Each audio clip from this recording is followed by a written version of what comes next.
Terima kasih Mas Faisal. Kita lanjut lagi Pak Agus. Ini tadi sudah kita jelaskan Bapak ya.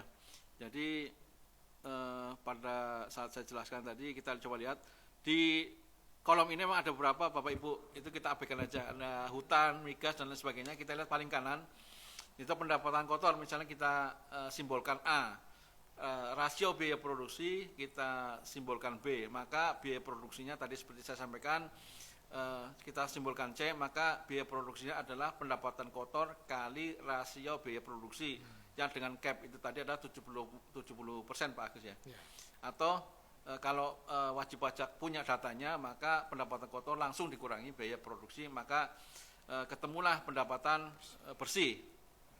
Kalau pendapatan bersih kita simbolkan D, maka hasilnya adalah dari pendapatan kotor dikurangi biaya produksi. Kurang lebih demikian Bapak Ibu gambarannya. Kemudian dikali dengan angka kapitalisasi sebesar 10%, maka itulah NJOP bumi total yang disebut kalau dulu itu ada namanya nilai indikasi rata-rata. Kemudian dibagi dengan luas, maka muncullah NJOP bumi per meter persegi yang kemudian dikonversi. Kalau tadi Pak Agus sampaikan ada langsung dijadikan nilai NJOP Pak Agus ya.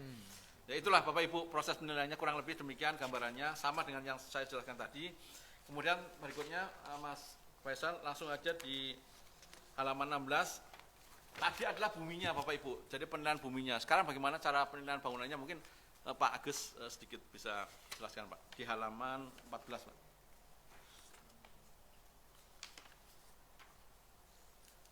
Nilai perolehan baru mencukup bangunan. Enggak Pak, di halaman 14 itu ada penetapan bangunannya. Untuk bangunan kita kan biasanya bangunan itu sudah ada ya. Yang kita begitu kita penilaian bangunan sudah ada loh. Gimana kita cara menilainya? Nah, kita pakai metode nilai perolehan baru. Dalam hal ini maksudnya adalah menghitung seluruh biaya yang dikeluarkan untuk memperoleh objek tersebut, objek bangunan maksudnya. Nah, kemudian dikurangi penyusutan berdasarkan kondisi fisik. Umur ya? Ya, umurnya. Nah, itu yang sudah ditentukan dalam kaidah-kaidah penilaian yang melalui PMK 186. Terus ya itulah prinsipnya dari kemudian dan secara detail itu kita mendapatkan nilai bangunan itu juga metode biaya. Jadi biaya yang dikeluarkan atau yang dikeluarkan untuk memperoleh bangunan tersebut, objek tersebut. Nah, ini berdasarkan harga-harga material yang sekarang ya, yang terbaru ya. Harga material baru yang harga-harga sekarang nanti dilakukan penyusutan sesuai dengan tahun dibangunnya. Kemudian dasar dari untuk memperoleh nilai baru tersebut itu komponen-komponennya ya termasuk komponen material bangunan, terus kemudian fasilitas bangunan dan seterusnya. Itu semua kita hitung berdasarkan daftar biaya komponen bangunan atau DPKB yang kita susun. Jadi nanti secara sistem ataupun aplikasi nanti sudah langsung muncul angka gitu ya. Betul. Dulu apa namanya DPKB kalau nggak salah ya.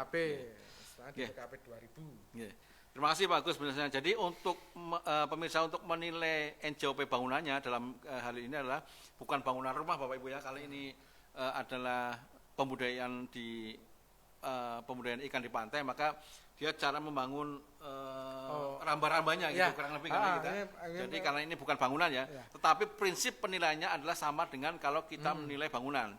Yaitu kalau bangunan itu baru jelas ya sudah ada RAB-nya, sudah ada harganya pasti jelas itu yang dipakai. Tapi kalau bangunan itu sudah 20 tahun, 30 tahun umurnya, maka proses penilaiannya adalah dengan menggunakan istilahnya CRN, Cost Reproduction New, atau pembuatan baru.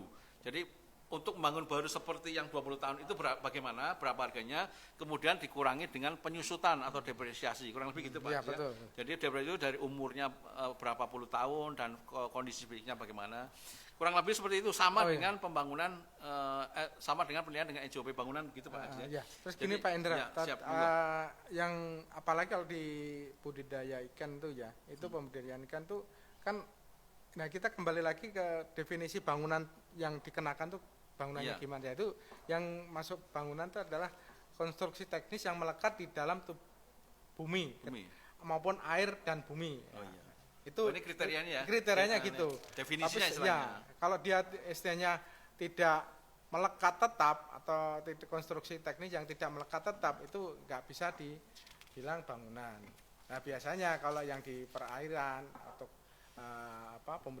pembudidayaan ikan itu kan keramba-kerambanya ataupun juga meskipun itu kan dia melekat di air maupun di sampai ke bawah tanah, ya. Ada yang ke bawah, ada yang pakai pelampung Pak Indra. Itu biayanya besar juga ya. Itu tidak murah juga itu ya. Itu termasuk investasinya bangunan, lumayan investasinya maka juga dikategorikan bangunan gitu Pak. Betul. Nah, itu yang kami maksud bangunan di sini. Karena kalau yang tadi kami jelaskan kan bangunan secara umum. Nah, ini bangunan khusus yang untuk budidaya ikan. Nah, itu biasanya termasuk keramba-keramba itu termasuk dianggap bangunan juga. Karena dia sifatnya melekat di air gitu. Jadi dia permanen lah, permanen di air. Kecuali kalau udah nggak produksi lagi, udah ditinggalkan dan kemudian bangunannya diangkat itu baru bisa, itu nggak ada bangunan. Terima kasih Pak Agus, itu melengkapi penjelasan untuk menilai sebuah bangunan untuk budidaya ikan. Kurang lebih demikian Bapak Ibu ya. Jadi penilaian buminya sudah, penilaian bangunannya sudah, maka bagaimana cara menilai PBB-nya? Monggo Mas lanjut di halaman 17 Mas. Di halaman 15. Di halaman 15 itu ada perhitungannya. Yang seperti saya sampaikan tadi, untuk yang tengah itu diabaikan saja karena pertambangan. Kita lihat di kanan, kalau permukaan bumi offshore atau perairan itu kita kategorikan sebagai L ya.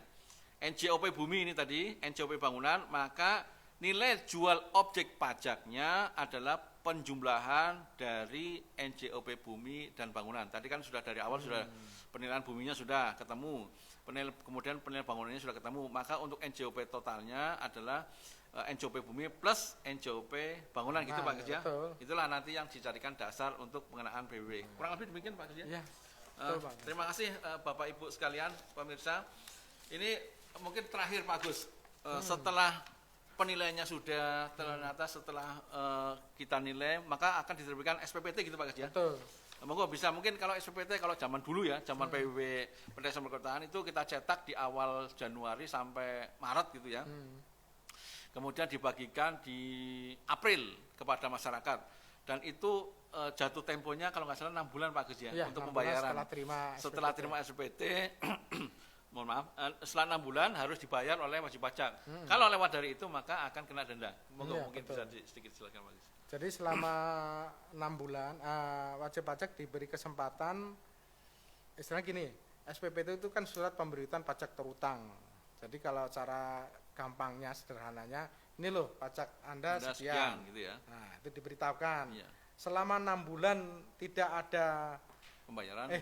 Di 3 bulan ya, 3 bulan tidak ada klaim, tidak ada keberatan dan sebagainya, dianggap sudah diterima data-datanya maupun nilainya sudah bisa ada diterima. Hak wajib pajak untuk pengajuan keberatan. Nah, betul. Ini kan kaitannya dengan itu. Pengajuan siap. keberatan maupun pengajuan pengurangan atau pembetulan dan sebagainya. Kalau memang data-datanya sudah nggak ada masalah, ya segera dibayar kan gitu. Siap. Dan pembayaran atau pelunasan itu diberi waktu tempo 6 bulan setelah diterimanya SPPT.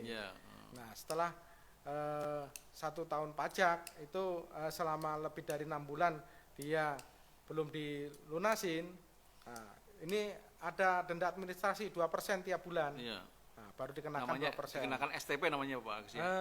Mungkin STP belum ya, tidak kurang bayar ya. Setelah jatuh tempo. Oh iya betul, STP kita kenakan STP, penyampaian STP. Nah itu dan itu disampaikan STP. Halaman 12 Mas. Nah kemudian di situ nanti ada dendanya, denda administrasinya 2% per bulan. Maksimal 48 atau 24 bulan berarti ya? 24 bulan. 12 bulan kali 2, 48 berarti. Oh ya, 48%. Ya, betul. Jadi lupa nih ngomong ini. Sama berkecimpung. Apalagi saya Pak Agus, saya sudah lama tidak berkecimpung di PBB. Oke, terima kasih Pak Agus. Jadi paling itu setelah KPP menerbitkan SPPT, maka harus diserahkan ke wajib pajak. Dan hitungannya adalah tanggal terima Bapak Ibu. Tanggal terima itu mungkin bisa secara langsung ya, SPP itu diterima wajib pajak. Nah itu terhitung mulai argonya jalan, 6 bulannya itu. Atau melalui pos, perusahaan jasa, ekspedisi, atau jasa kurir. Jadi bukti pengiriman surat itulah sebagai argo 6 bulan ke depan. Atau melalui saluran elektronik tertentu, bukti pengirimannya ditetapkan oleh DJP. Jadi bisa juga pakai saluran elektronik tertentu yang ditetapkan oleh DJP. Itu pun menjadi argo mulai jalan Pak Gus ya. Jadi betul. Tanggal diterima itu ada 3 tadi Bapak Ibu, secara langsung atau dengan pos atau dengan elektronik. Jadi setelah diterima 6 bulan itu harus wajib pajak lunasi. Kalau tidak dilunasi maka dia akan kena denda sebesar 2% dari pokok. Dikali pokok yang akan terus kena denda selama tidak dibayar, dikali maksimal adalah 24 bulan atau 48%. Kurang lebih demikian Bapak Ibu gambarannya yang bisa disampaikan.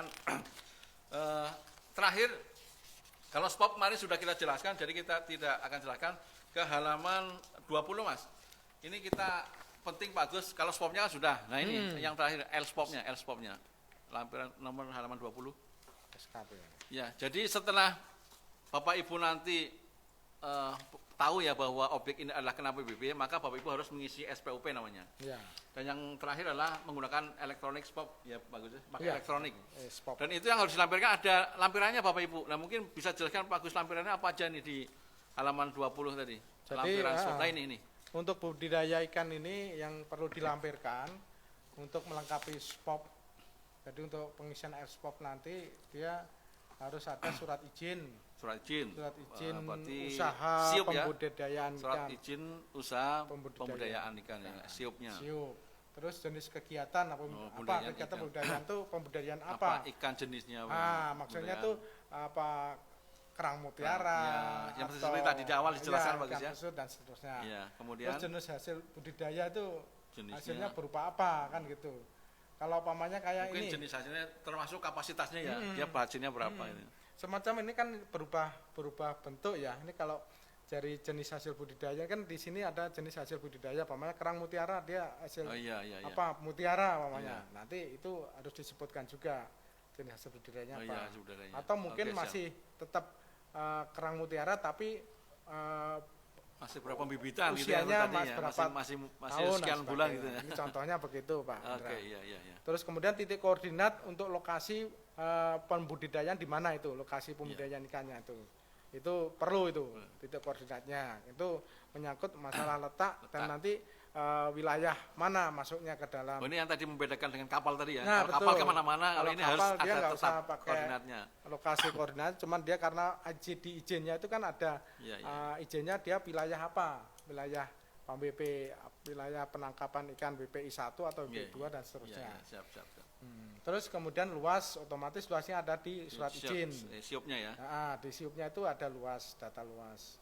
Kemudian hasil produksinya berapa butir atau kilogram ataupun ton. Telur mungkin butir, kalau ini kilogram atau ton ya.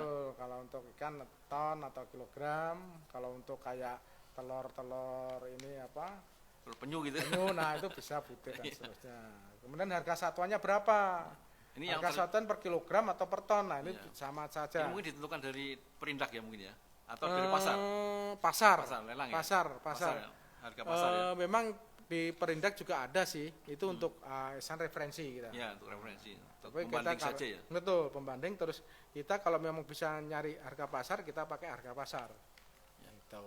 Itu Pak Indra. Jadi ini ya yang harus dilengkapi, ini waktunya karena sudah mepet sekali, sudah cukup lama kita jelaskan. Jadi setelah SPOP diisi, Bapak Ibu ditandatangani, dicap stempel kalau ada. Kemudian jangan lupa lampirannya ini dilengkapi dengan 7 yang tadi Pak Agus sampaikan. Dan dikirim paling lama 30 hari Bapak Ibu. Setelah Bapak Ibu menerima SPOP tadi dari kami, dari KPP, baik dari KPP Madya maupun dari KPP Pratama, maka paling lama 30 hari harus sudah disampaikan kembali ke kami dengan lampiran yang tadi disampaikan untuk kita tetapkan PBB-nya. Kurang lebih demikian Bapak Ibu. Terima kasih Pak Agus. Ini sudah kedengaran adzan, sudah habis kita waktu. Alhamdulillah Bapak Ibu sudah sekian menit kita menyampaikan, mudah-mudahan tercerahkan atas apa yang kita sampaikan pada hari ini dengan Pak Agus. Mudah-mudahan bernilai ibadah Pak Agus ya. Amin. Di hadapan Ilahi Rabbi Ya. nanti dijamin hisab. Tetapi sebelum saya tutup Bapak Ibu, saya hanya mengingatkan kembali ada program yang hampir berakhir. Jadi ini tanggal 23 ya. Masih ada 7 hari tanggal 30 Bapak Ibu, program tentang PPS, program pengungkapan sukarela yang bisa dimanfaatkan oleh Bapak Ibu semua dimanapun Bapak Ibu berada, untuk memanfaatkan program ini segera, karena jatuh temponya sampai dengan 30 Juni berakhir. Jadi manfaatkan segera program ini dengan sebaik-baiknya, karena setelah itu mungkin tidak ada lagi, dan ada kemungkinan yang ya tidak ada lagi program lanjutannya. Jadi sekali lagi Bapak Ibu, PPS berakhir 30 Juni, tolong segera dimanfaatkan sebaik-baiknya oleh Bapak Ibu sekalian. Terima kasih sekali lagi Pak Agus, tim, Mas Faisal dan Mbak Cynthia atas terlaksananya IG pada hari ini. Semoga sekali lagi mudah-mudahan bermanfaat untuk kita semua. Kita tutup Pak Agus ya. Assalamualaikum warahmatullahi wabarakatuh. Waalaikumsalam warahmatullahi wabarakatuh. Terima kasih Pak Agus. Barakallahu. Alhamdulillah sehat.